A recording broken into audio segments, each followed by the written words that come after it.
knew what they did. They do, and they do it very well. They do it very well. A lot of trying to really penetrate, put pressure on you constantly. We switched a few times. We didn't do our coverage nearly as much as we wanted to, and but again, I think you got to give Vanderbilt credit for that. But I'm not sure. I told the team the way we finished the first half was really not good. I mean, we got to stop fouling three-point shooters, and we left our feet, gave up 2 easy baskets at the rim, dug ourselves a hole there. But just proud of our guys for fighting back. Had a chance, obviously, to possibly send it into overtime, and but just give Vanderbilt credit. I thought they played hard. I thought they played with a real sense of purpose, and got a lot in the lane on us, which. Again, you give them credit because they had to carve out and fight for that space, and they got it. Too many second chance points that we gave up, but again, you got to give them credit for that. Yeah, Rick, you had Zakai with 2 fouls for about 7 minutes there in the first half. Is there any thoughts putting him back in? No, no, because I mean I thought we could stay there. I mean, if you think about it, it ended. What was the score at halftime? We were down 6, but it was a 2-point game, and we were there and. Switched for no reason, and then fouled a 3-point shooter. And if we'd have switched, we had the coverage we wanted, but we just switched for no reason and gave a terrific shooter a wide open shot, and then we fouled him. But no, we weren't going to risk that because I thought we were able to if we just hold it right there. But again, we had that defensive lapse in it, and it hurt us. And we came out again. Give them credit. I mean, we still got to. It's about us. We still got to improve, and we can get so much better, but we're going to have to do it. Rick, are you surprised that your team didn't handle that segment better without Zakai on the floor? Yeah, I did. I mean, again, we could have stayed right there with them. I mean, but again, it was just a simple defensive play that we didn't handle. I mean, there was just no reason for it, and there was never a reason to foul 3. I thought Zakai's 3-point foul was ridiculous that he would put himself in that situation. I mean, he fouled. He can't do that. I mean, you're talking about 2 seniors that, and I love them to death, but we can't foul 3-point shooters. And we've done it too much this year, and today we did it. And those 4 points are huge, and it's just we can't do that. Coaching back here, how much was communication on the defensive end an issue? I'm sorry? How much was communication an issue on the defensive end? Well, again, I can't tell you other than we keep asking, why are we doing this? And I think it's guys where they've got to understand, and we haven't had a lot of miscommunication problems this year, but we had some today. And, again, all I can tell you right now, without looking at the film, that I've got to give Vanderbilt credit for it because I don't know why we were doing some of the things that we were doing. Rick, I know you'll probably want to see film back on it, but some of those offensive rebounds Vandy had, is that just the ball bouncing that way, or is that getting? Well, they made some early, but obviously they had a high level of motion going, which is you would expect being at home and playing Tennessee, and they made some shots, and Felix left his feet a couple of times. I thought he should have stayed down. I thought we should have made him see they could have made some shots there, and they cleaned it up on the backside. But again, you got to give them credit for carving out that position to be there. And I didn't think we had the same thrust on the offensive boards. I looked at a few clips at halftime and that we normally need and what we need to have. But tough game, hard fought, and again, I got to give Vanderbilt a lot of credit. I think Mark had his guys ready to play. I think we'd say they probably executed. We did obviously better job at the end of the game. They had the lead and was probably trying to work the clock a little bit and got themselves in some shot clock violations, allowed us to kind of climb back in it. But it's hard to coach when you got a lead. It's hard to coach when you don't have one. And but I'm proud of our guys for fighting back. They kept trying to hang in there and try to get something going, and again put ourselves in a position to possibly. We had the ball. We maybe could have shot a 3 to go for a win, but we didn't. We weren't willing to do that. We thought if we could get it to overtime, we'd take our chances there.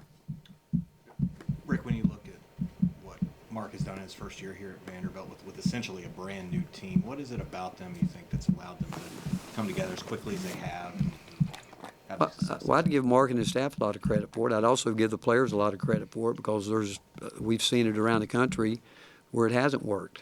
And the fact that if I were from the outside looking in, I would say what I would say about our guys. I think they knew what they were looking for. I think how he wants to play, and I think he got guys to fit his system, how he wants to play. And he's got some high-level portal guys, and have been in big games. And I think the thing he's done, he would probably tell you, is he's got the system he wants to play with that he's played with, and he got a group of guys that came in and bought into it.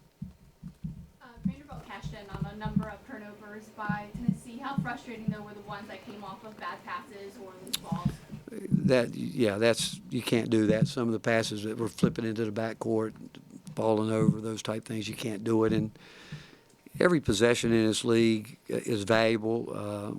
You look at every game; if all teams are playing well, you got to expect games like this every night. You don't expect teams to get up big, but that's the ebbs and flows of a game. But in the end, you expect them to be hard fought, close, and you can't throw lifelines out there. And those turnovers like that are just basically giving you an opportunity to score some points, but just basically giving them points, because we tell our guys all the time, there's no defense for open court turnovers. There's nothing we can do. Bad passes that lead to those easy baskets, and there's just no defense for it. Rick, with Chaz, he got a shot going today, but then had 5 turnovers as well, and then the end game sequence. So what's your message to him right now, I guess? Well, he's going to adjust. I mean, people are being very physical with him, and we can throw out freedom of movement. That rule's gone. I mean, they've made a big emphasis of it.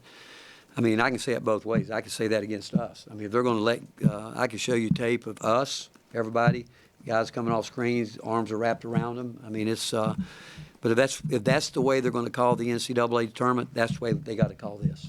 And we've always said, I've always believed when you get in the NCAA tournament from an official standpoint, they don't replay no calls normally. So they let it go. And if that's the way it's going to be, that's good. So we can all adjust to it, because what's really tough is when you're in a league where they're calling this and that. And I can tell you from experience, that tournament's called different, which I think is great. And if we're going to do this now, we all have to adjust to it. And but that rule is we can forget that rule, because there's not a lot of movement out there. And I'd say the same thing about the way we try to play defense. Everyone else got their hand up, and then that's it. We'll go middle of the second row here, and then Jack. Speaking about Chaz, this is the only free throw that he missed all day. How tough is that for him, especially being a local guy? And is there any substitute for experience in a moment like that? No, I mean, this is all new for him. I mean, I go back. I mean, Chaz is such a great person. He's great. He's so unselfish. I hate it for him. Our team does, because he wants to win. But imagine 4 years ago, man, he was averaging 2 points a game, then 4. Last year he had a good year. The next thing you know, he's one of the most sought-after players in the country. And he picked Tennessee for all the right reasons. And he's very humble. Maybe not selfish enough in some regards, because I could say, tell him, do more, be more aggressive, do this, do that. But he's learning to play at a whole different level. I mean, it's a whole different level. I mean, the physicality that he has seen to this point, he didn't get it ever, and it's not going to change. So he's going to have to keep learning how to deal with it, and it's going to be movement, speed, getting separation. But I do think his teammates are trying hard to get him open. Everybody was wanting to down him, and we've talked to him enough about what options he's got to get to, but he's just going to have to get to him quicker. Go to Jack, and then the remaining hands I saw, Ryan, Mike, Grant, Reese, and that's it.